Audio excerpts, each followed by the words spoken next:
La douleur est atroce. Les jeunes dames tiennent à peine sur leurs deux jambes. Elles sont victimes de l'explosion d'une bouteille à gaz alors qu'elles exerçaient dans la cuisine d'un institut de formation en hôtellerie situé au quartier d'Ogbong dans le 5e arrondissement de Douala. 18 personnes sont touchées. Des cas graves et moins inquiétants transférés à l'hôpital général de Douala. Dans cette formation sanitaire, un dispositif est enclenché et près de 50 médecins, toutes spécialités confondues, mobilisés. L'urgence signalée, il faut prendre en charge au plus vite les blessés. Ils ont tous été reçus en urgence vitale. Ils ont tous reçu des soins. Ils ont bénéficié des prélèvements de laboratoire. Je pense que l'une des victimes a même eu à bénéficier d'une radiographie qui a montré donc une luxation au niveau de l'épaule. C'est un soir de veille. Il faut surveiller de près les patients, principalement ceux montrant des signes d'inquiétude.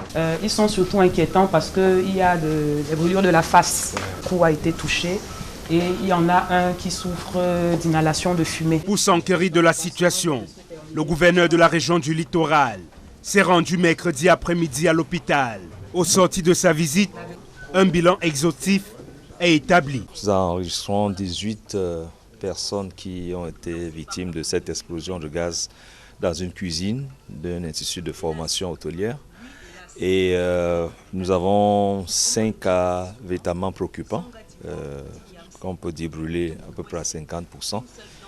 9 qui sont prêts à aller à tout moment à la maison et le reste reste suivi sur place. De retour sur les lieux du sinistre ce jeudi, l'établissement est sous scellé. On n'en saura pas plus, malheureusement. Toutefois, les victimes sont sous soins intensifs à l'hôpital général de Douala. Ceux présentant les blessures légères ont pu regagner leur domicile.